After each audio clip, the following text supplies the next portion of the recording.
الله فلا مضل له ومن يضلل فلا هادي له وأشهد أن لا إله إلا الله وحده لا شريك له وأشهد أن محمدا عبده ورسوله يا أيها الذين آمنوا اتقوا الله حق تقاته ولا تموتن إلا وأنتم مسلمون يا أيها الناس اتقوا ربكم الذي خلقكم من نفس واحدة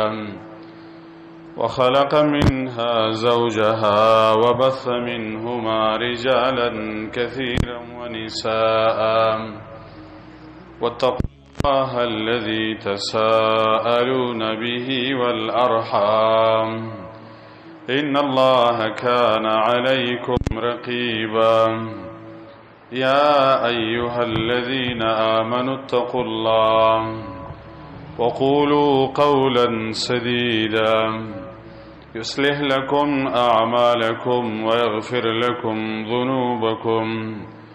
ومن يطع الله ورسوله فقد فاز فوزا عظيما أما بعد فقد قال الله سبحانه وتعالى في قرآنه المجيد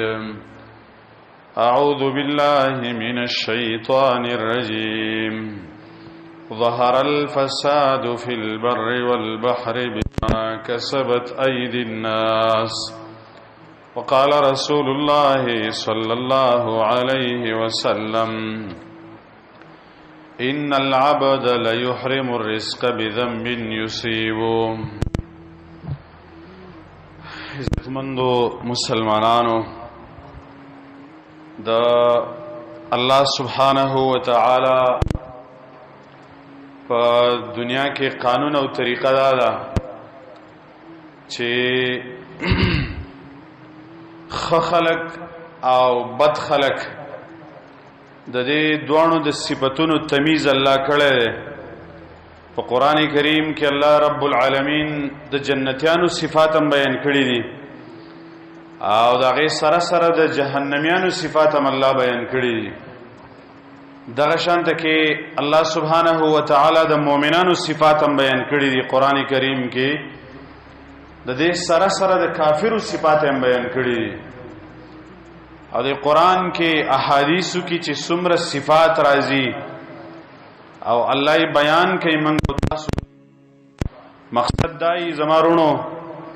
چې بده کې کم د کامیابی والا صفاتونه دي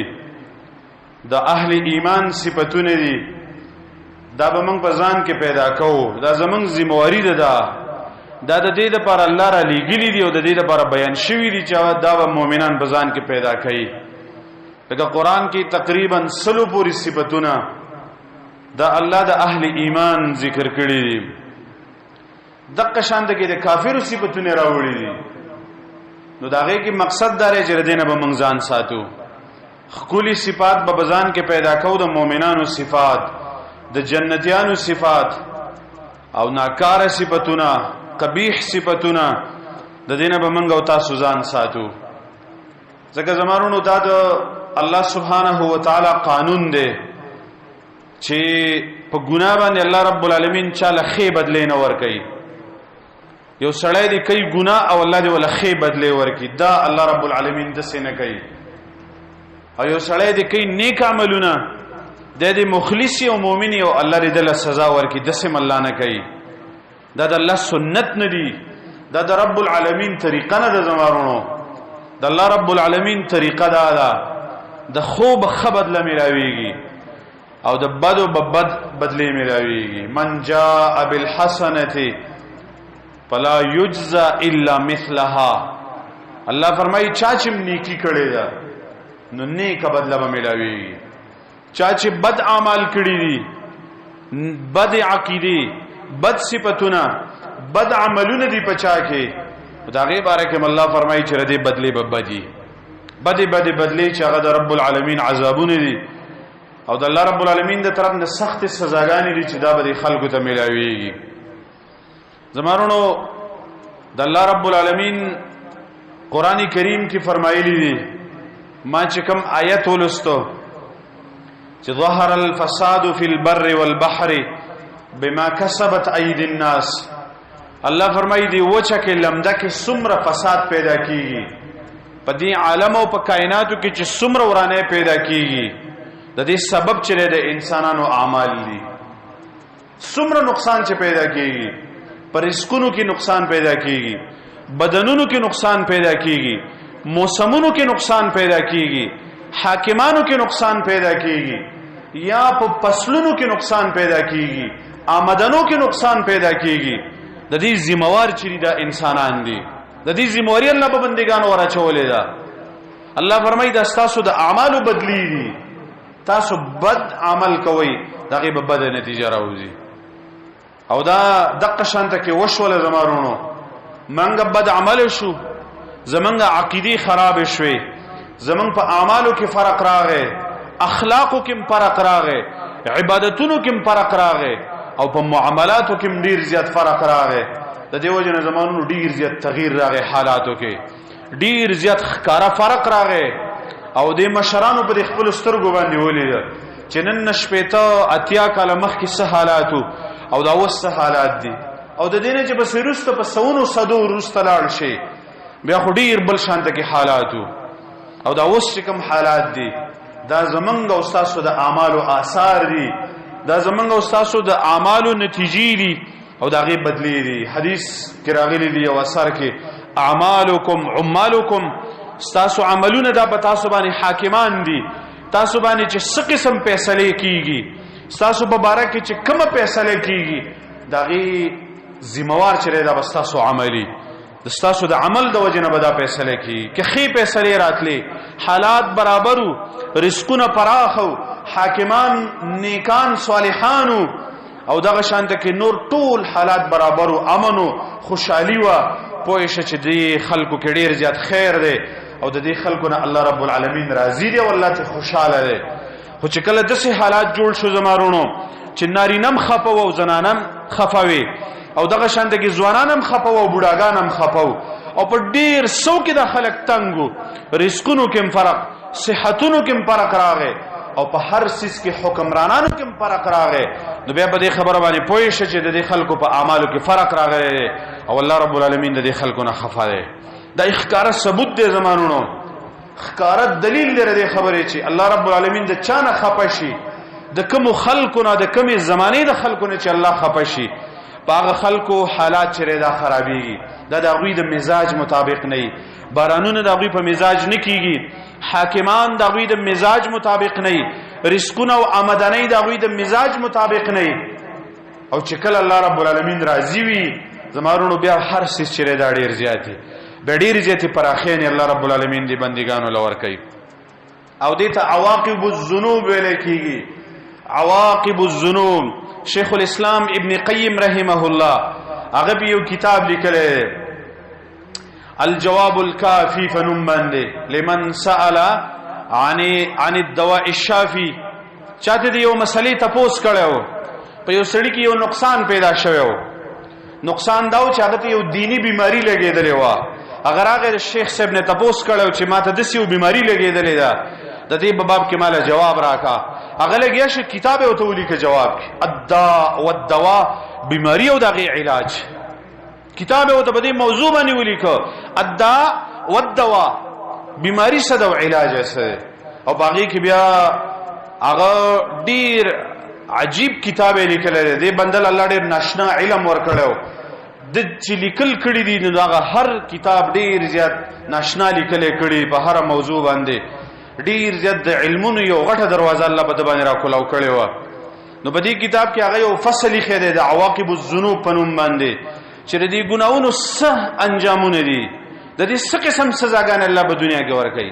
دا خو یوازې نه دي چې بس ګناه دی وکړو آخرت ته به انتظار کوي او په آخرت کې بدله سزاګانې درکړي نه نه زمارونو چې سار دی ګناه وکړه سار ما خام بر دغه سزا ملويږي هغه د آخرت سزا خو بیل ده خدا د دنیا سزا چې دا بر ډېر نقد ملاويږي ما خام دا به په خپل بدن کینی دا به خپل ساروي کینی دا به خپل بچی کینی دا به خپل کاروبار تجارت او خپل دکان کې ویني په غورز باندې ویني چې ګناه دې کړې و ډیر نقد بدلی الله رب العالمین ور کوي عواقب د ګناهونو ازرار الذنوب د دې ګناهونو څومره ازرار دي ډیر زیات دي او هغه کې اغلی کلی دي چې ردی دوه قسمه ضررونه دي یو خو د انسان په دنیا باندې د دې ضرر راځي چې کله ګناه وشي د الله سبحانه و تعالی نافرمانی وشي نو ستا په دنیا باندې هم د دې ضرر راځي او دویمه دار چې ستا په دین باندې هم د دې ضرر راځي په دوه قسمه ضررونه به تاسو ملاوي او به فرمایل چې آدم علیه السلام دا چې جنت نه راوته او په سما نه راوته او آدم علیه السلام او داغه بیبي حوا ابي دا چې جنت نه راوتلی او معمولی غونډه کې غلطي شوی و معمولی غونډه کې الله فرمایلی دی ونی ته منځ دی کېږي چې هغه ونی ته نږدې شو الله رب العالمین ته فرمایل جنتونو نه کوشي استر جنتونو نه راولېګل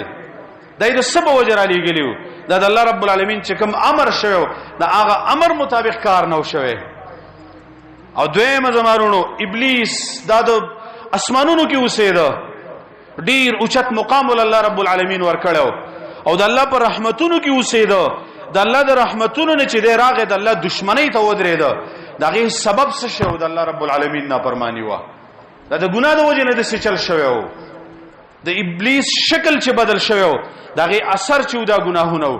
ابلیس چې د الله رب العالمین د رحم نه امید شوی دی دغه سبب او وجه چې ودا د الله رب العالمین نافرمانی و دغه دوستانه د الله سره د چې په کوپر باندې بدل شوی و دغه وجه چې ودا ګناه و یو ګناه کړي او ته ویلو دی ادم ته سجده وکا هغه انکار کړو دغه وی ګناه د وجنه الله رب العالمین دغه شکل بدل کو دغه د جنتونو را گزار کو هغه د ټول عمر د پاره د خپل رحمت نه څومره مخلوق چې د الله رب العالمین دی پاګه کې یو ابلیس ته چې د رب العالمین د رحم نه امید دی یو ابلیس بل د مخلوق نشته چې هغه د الله رب العالمین د رحم امید ونه لري او تمه امید به د الله رب العالمین د رحم نه لري نو زمارونو دا څومره تبدیلیاں چې راځي چې یو انسان د الله د دوستۍ نه د الله دشمنی ته وړي یو سړی د ایمان د لباس نه په کوپر په لباس باندې د متلبس کیږي او د مخ رڼا دا په توروالی باندې بدلیږي د قبر پر اخی په تنګي باندې بدلیږي د قبر رڼاګانې دا چې په تیرو باندې بدلیږي د خیل سمنامه دا چې غس لاسته منتقل کیږي او د الله رب العالمین رحمتونه چې په غضب باندې بدلیږي د دې سبب چې دا قران او حدیث ذکر کړي دا ګناه ده د انسانانو اعمال دي د انسانانو د اعمالو د وجه نه دا چل کیږي نور الله رب العالمین دې چا سره ظلم نه کوي د هیڅ مبارک الله رب العالمین د ظلم فیصله نه کوي هر بنده باندې الله ډیر زیات مهربان دی خو قانون یې خو خیره کنه یو طریقه یو قاعده او ضابطه یې خدا چې په دې ضابطه باندې رالي دا د انجام دی چې په دې قاعده او د دې ضابطه لاندې رالي به بری دا انجامي خو بد الله نه ګډوډ کوي وره دا د الله رب العالمین قانون دی او قران کې بار بار ذکر کړی دی افنجعل المسلمین کالمجرمین الله فرمایي زرا تابعدار راواله مر دي نافرمانو سه یو شان کم یو سړی ټول عمر د الله رب العالمین په بغاوت کې لګیا دی په یو ګناه باندې د اسرانه ده کړي او د خواهش یو خواهش نه دی پرې خېده پورا کړی دی نه د الله لحاظ کړی دی نه د رسول لحاظ کړی دی نه د مخلوق نه حیا کړی دی او هر یو ګناه کړی دی بل یو سړی چې هغه هر قدم ډیر په احتیاط باندې خېره هر سترګه هر نظر ډیر په احتیاط باندې غړولې دی هر خبره ډیر په احتیاط باندې اورېدلې ده او دا ټول بدن د سید الله رب العالمین تابع کړی دی لکه څنګه چې ساروي پاګه کې پیزوانه چولې شوی او الله رب العالمین ته تابع وي دغه شانته کې د شپې ته کاله ژوندۍ د ډیر په پریس کې ډیر په محتاط انداز کې تیر کړی دا نو الله فرمایي چې دا سړی او دا بل سړی چې دا زرا والما یو ځای کما نو د عدل تقاضی شوی د الله رب العالمین دا خدای الله رب العالمین د قانون نه خلاف کار دی زمارونو د دې وجنا د ګناه سزا چې ردا بډې ربدای د ګناه انجام چې ردا بډې زیات بدی او د نیکی او د نیکو اعمالو دغه بدلی دغه ثمرات دغه خیرونه او برکتونه د ډېرې زمانې پورې چلیږي، ډېرې زیاتې زمانې پورې خیرونه چلیږي. یو ځل چې الله رب العالمین راضي شي زمارونو او یو ځل خیر اراده وکړي کم خلکو ته د برکت اراده وکړي د پراخۍ اراده وکړي نو زمارونو هغه پیړۍ در پیړۍ بیا چلیږي. د الله رب العالمین خیرونه ډېر زیات دي، برکتونه ډېر زیات دي. او یو حدیث کې راغلی دي، ډېر زیات آثار په دې باب کې راغلي دي. خو یو حدیث ته د ابن ماجه کې راغلی دی. نبی علیه الصلاۃ والسلام فرمایلی عبد الله ابن عمر ابن الخطاب رضی الله عنه داغه اثر دی. وی نبی علیه الصلاۃ والسلام فرمایل یا معشر المهاجرین، اے د مهاجرینو ټولګیا،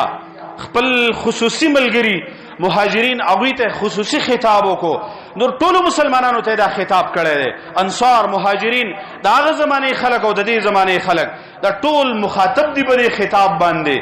یا معشر المهاجرین 5 خصال اعوذ بالله ان تدركوهن. د الله نبی و فرمایل مزما ملګرو 5 خصلتونه دي، 5 بیماریاں دي، زه په الله باندې پناه غواړم چې دا په تاسو باندې راشي. 5 بیماریاں دي او زه په الله باندې پناه غواړم چې دا په تاسو باندې راشي. دا خصلتونه په تاسو کې پیدا شي. اوله د خپل ملګرو لپاره دعا وکړه د الله رب العالمین. او به و فرمایل اولنې خصلت ده ما ظهرت الفاحشه في قوم حتى اعلنوا بها الا ابتلوا بالطواعين والاوجاع.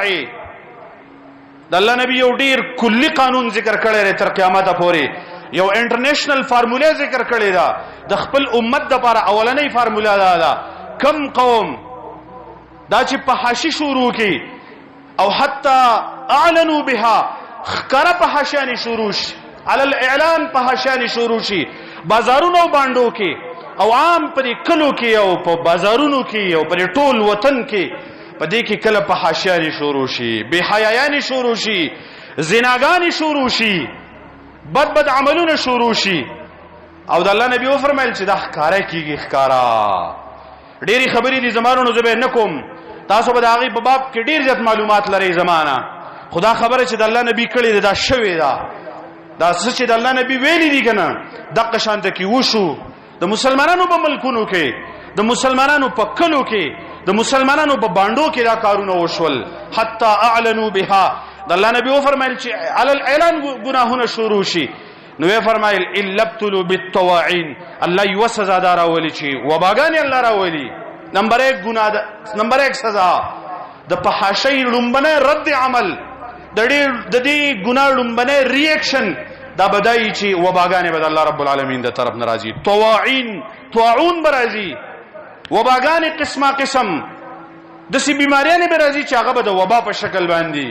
اب ډیر زیات نقصانونه کوي. او به ور پسې فرمایل والاوجاع، دسي دردونه به راځي په خلکو باندې، دسي غمونه به په خلکو باندې راځي، دسي ناشنا بیماریانه به په خلکو باندې راځي. لم تكن في اسلافهم، چې دوی مشرانو بدانې لیدلي. دا ولنې خبره د الله نبی کړی دا. کم قوم چې بے حیا شي، کم قوم چې بربند شي، کم قوم د الله نبی و فرمایل اولنۍ سزا ده الله ورکوي چې بدی باندې وباګانې راولي، دسي ګناه دسي بیماریانې الله راولي. لم تكن في اسلافهم، د دې په مشرانو کې راغی تصورم نو دسي بیماریانې الله رب العالمین. اوس چې کومې جدید بیماریانې راوته، ناشنا بیماریانې راوته، دا مخکې چرته وي، د دې تصورم نو، د دې نومونه چاته نو یاد. دا نوې بیماری دا اوس راوځي او هغه باندې تحقیقات کیږي. دا د سر د عمل له مارونو، دا زمونږ استادو اعمالو نتیجه ده. دا زمونږ استادو د اعمالو د وجنه دنیا ته دا نوې ناشنا بیماریاں راغلي. اولنې خبره دا وکړه. دویمه و فرمایل ولا نقص قوم المكيال والميزان الا ابتلوا بالسنين. کم قوم چې په ناب تول کې کمې کوي، کم قوم چې په ناب تول کې کمې کوي،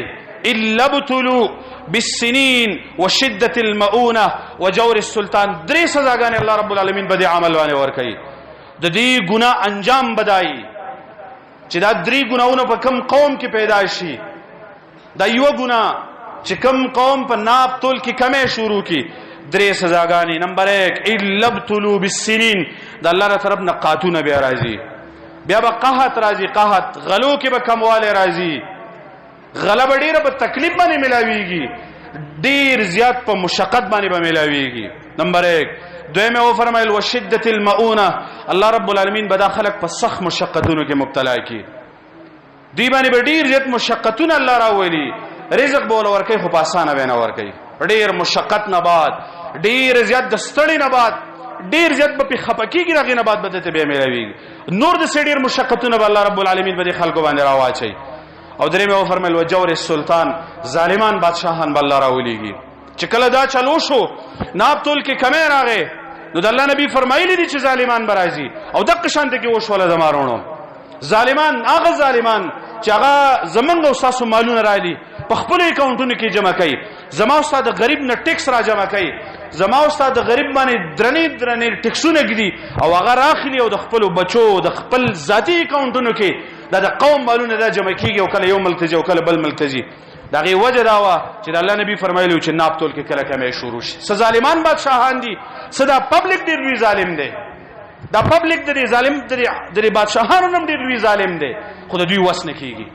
دا عوام چې دي د دوی اختیار نشته دي. نور دا سرکاري املاک زما واستاد رویه وګوره چې زما واستاد مخه کله سرکاري مال راشي، سرکاري ملکیت راشي، نو هغه ته مو تاسو سلوک باندې ګورو، هغه ته مو تاسو سترګ باندې ګورو. د خپل 10 روپو د پاره د سرکار 10 لک روپۍ تاوان کو، د سرکار 10 لک روپۍ دي سین ویسي، خو چې زما 10 روپۍ خرابې نشي. دا زما واستاد د حب الوطنی هغه نخره، دا زما واستاد د ملک سره د مینې ثبوت دی، او موږ نور خلکو دغله وایو. دا به کیږي زمارونو، دا ظالم د دینه به نورم ظالمان راځي. دا خلاص صرف زما واستاد مال خوري، د سبراشي چې بیا به زما واستاد وینم وسرس کی، مال بدنان علی او وینم هم دنس کی بیا. او د الله نبی فرمایلی چې دا کار باله کیږي چې نقص قوم المكيال والميزان، کم قوم چې بناب تول کې کمه شروع کی. ویل للمطففين، الله رب العالمین قران کې ډایرک خیری کړی دي خلکو ته، برای راس خیری دي خلکو ته کړی دي. الله وی تبا دي شي دا خلک چې کوم خلک کمه کوي، الله وته خیری کړی دي. الذين اذا اكتالوا على الناس يستوفون، چستانه ځان ته تلی پوره تلی، و اذا قالوهم او وزنهم يخسرون، چې کله غویل ناب کوي، کله غویل تلی بل چله تلی به ولا کم ور کوي، ستانه چې ځان ته تلی درانه تلی چې بل ور کوي به کی کمه کوي. او دا زمارونو په دې کې وضاحت ته ضرورت نه ان شاء الله، ځکه دا تاسو په خپل سترګو باندې دا هر څه ویلیدل، هر صحیح نه تاسو ردی بازار سره د دې معاملې سره تړلې، دا کار ډیر په اوچته صدا د ګټ یو ذریعہ ګرځیدلې ده، د ډیرو خلکو د ګټي ذریعہ ده چې په ناب کې کمه کوا، په گیج کې کمه کوا، په تول کې کمه کوا، په دې کارونو کې 2 نمبريانه کوونو پیسې بغټي، او چې دانه کې به او پیسې نشي ګټلې. دا د آمدن ذریعہ ګرځیدلې ده، 2 نمبري دوکا غش او مسلمانان دوکا کول. دریم نمبر نبی علیه السلام په دې حدیث کې خپل ملګرو ته فرمایل چې وما منع قوم زکات اموالهم، کم قوم چې هغه د خپل مال زکات منع کی، کم قوم چې زکات نه ور کوي، عشر نه ور کوي، د نقدیاتو نه زکات نه ور کوي، الا منع القطر من السماء، د الله نبی فرمایل الله رب العالمین بارانونه بند کی. زکاتونه چې کله بند کړل دی خلکو، زکات نه ور کوي دا خلک، نو به د رب العالمین د طرف نه باران بنديږي بیا. او زما رونو تاسو ته پته ده باران چې دا زندگی ده، دا ژوند دی، په دې باندې الله رب العالمین دا دنیا تازه او تر او تازه ساتي او ژوندۍ ساتي. او په منګو تاسو باندې بن شوی دا غي وجه دار چې دا کار به شوی کنه. د الله نبی خو دروغ نه وایي، ټول دنیا دروغجنه کیدې شي، خو زمانه نبی چې دا دروغجن دا په خبره کې احتمال هم نشی راتله، چرته څه گنجائش هم بګره دې خبره نشته چې را دې کې بس شک شبهه نه زمارونو دغه شانته کې وشو. ډیر زنانه به دي کورونو کې ناشتي دي، 10 تولې سونه د خپل لاس او غاړې ته چولې ده، 12 تولې سونه غاړې ته چولې ده، اته تولې سونه غاړې ته چولې ده. ته تاسو کوی تر دې زکات ورکړې لري چرته؟ دا خو چې 85 ګرام ته ورسي به بر دې زکات ورکې، دوونی مو تولو ته ورسیږي به بر دې زکات ورکې. خبر هم نه چې دا د دې کال پوره شوی دی او بما باندې زکات دی، او د دې چې ولس کاله زکات ورکړي نو د دې سر برابر زکات یې جوړيږي. زکات بیا د نورو مالونو زکاتونه، د نقد زکاتونه دام څوک نو ورکړي زمارونو، د د دې وجه نه الله رب العالمین سزا دار ولېګلا چې زمنګ د وجه نه زمنګ د اعمالو د وجه نه نن په دې صحراګانو کې ساروي مړ کیږي. دا دغه ظالم انسان د لاسه چې د خپل مال هغه حق چې په سلو کې 2.5 روپۍ الله مقرر کړی دي، سلو کې د 80 روپۍ په نسوار ور کوي، په سلو کې د 40 روپۍ په نسوار ور کوي، خو 2.5 روپۍ الله رب العالمین نه نشي ورکولای. 2.5 روپۍ د الله رب العالمین له پسلو کې نشي ورکولای. دا دونه ظالم انسان دی. نو باران باندې باندې زمارونو ساروي باندې مري بیا دا علاقه باندې وچیږي، لازم به دا وچیږي، حق لري چې وچ شي او حق لري چې باران بند شي. باران خیر دی که بند شي، خو چې نور څه چلول شي بل څه حادثه لو یاره نشي دا الله رب العالمین د طرف نه. دغه زمارونو الله رب العالمین چې ناراض شي نو ضروري ده نه چې باران بند کی. سونو عذابونه دي د الله رب العالمین. کله نه کله دومره باران راولېږي چې بدی باندې قومونه تباہ کړي دي الله رب العالمین. د نوح علیه السلام قوم چې الله هلاک کړو په باران باندې هلاک کړو. نو دا د الله نبی و فرمایل چې کم قوم زکات نه ور کوي ډیر زیات غټان دي، ډیر غټ غټ سیټان دي، ډیر غټ غټ چودریان دي، ډیر غټ غټ سرمایکار دي زمارونو، هغه خلکو له زکات سره هیڅ قسم تعلق نشته. ا زکات نه خبرم نه دي چې لا زکات هم ورکول غواړي. او بیا نبی علیه الصلاۃ والسلام بل خبر وکړه ولولا البهائم لم يمطروا. د الله نبی و فرمایل ک ساروی نه وې کنه په دې خلکو الله باران نه کو. دا دومره د الله بدی شوی دي دا انسانان، کدا سپینه وې دا پښوغان دا مرغۍ نه وې او دا غرونو کې چې رقم زناور وسیږي کنه چې دا زناور نه الله رب العالمین په دې خلکو باندې باران نه کو. دا دومره د الله د سترګونو غورځیدل خلک دي. دا چې کیږي نو الله فرمایي دا مې دا زناور دي د دوی لپاره کومه د سری څوک نه وای چې دا په ما باندې کیږي. دا کېدې شي چې د زناورو د وجنه په ما او تا باندې بازي ساس کیږي. د سی به وایو چې دا سره وریږي کېدې شي چې دا د زناورو باندې الله رب العالمین رحم کوي دا غي د وجنه په موږ باندې راوري. او بل الله نبی بیا بل خبر وکړه ولا خفر قوم العهد الا سلط الله عليهم عدوا من غيرهم. کم قوم دا چې کله لوزونه مات کی د الله سره چې زمون کم لوزونه شوي دي، کم میثاقونه شوي دي، د تابعداري لوزونه شوي دي، د مامورات او د منهیات لوزونه شوي دي، دا به کوم دا به نه کوم، د دینه به پرهیز کوم، دا حلال دی او دا حرام دی، دا جایز دی او دا ناجایز دی. دا لوزونه زمارونو موږ ټول کړی دي. موږ ټول په دې باب کې د ورځې لسو شلو سلويخت او 50 لوزونه د رب العالمین ماتو. موږ کړی دي لوزونه او به ماتو. نو کم قوم چې لوزونه ماتای میثاقونه ماتای نو د الله نبی و فرمایل چې الله رب العالمین په دې باندې غیر غالب وي. به د بار نه دشمنان راځي، به سره د دینه چې تاسو به ټمبم د سره خطبه غلامه، تاسو به د دنیا بهترین فوجونه د سره خطبه غلامه، تاسو به د دنیا بهترین معیشت د سره خطبه غلامه. تو ګورئ د مسلمانانو ملکونه دسه ملکونه شته چې دغه معیشتونه چې دي دا هغه بهترین معیشتونه دي. د وسایل دغه اقتصادي وسایل چې کوم دي اب دنیا کې بهترین وسایل دي. هغه د يهودو د نصاراو غلامان دي،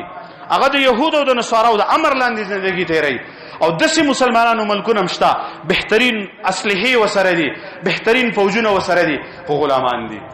او دا د الله نبی فرمایلی چې کله لوزونه مات کی دا خلک په دې باندې بغیر غالبی دا به یریږي، دا خلک دا به د يهودو نه یریږي، د نصاراو نه به یریږي. او اخیری خبره نبی علیه السلام پنځمه خبره دا وکړه سو بوري چې د الله رب العالمین په کتاب باندې فیصله نه شوي، په ملک اسلامی نظام نه راغله او د الله رب العالمین په کتاب باندې فیصله د دوی امامانو او د دوی حاکمانو نه شروع کړي الا جعل الله باسهم بینهم. الله رب العالمین له دا سزا ورکړي خپل منځ کې الله اچي دغه خلق الله رب العالمین په خپل منځ کې اچي کله چې الله رب العالمین په کتاب باندې فیصله نه کوي. زمونږ دا یو خبر یاد ساتي کله عدل امید می د عدل تمامي چې الله رب العالمین موږ له عدل راکړي. عدل بغیر د اسلامی نظام نه، بغیر د قرآنی نظام نه دا ممکن نه دی. د انسان خود ساخته نظام او چرته د الله رب العالمین را لېګلې نظام په دې کې د زمکه او د اسمان فرق دی. په انساني نظام کې چې تا عدل ملاويږي هغه سره ډېر په خوا د خاور لاندې پروت هغه باره کې چې کله فیصله ورولې کیږي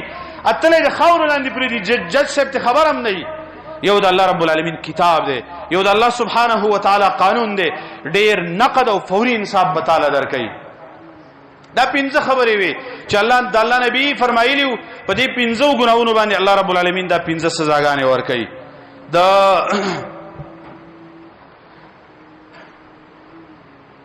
انس بن مالک رضی الله عنه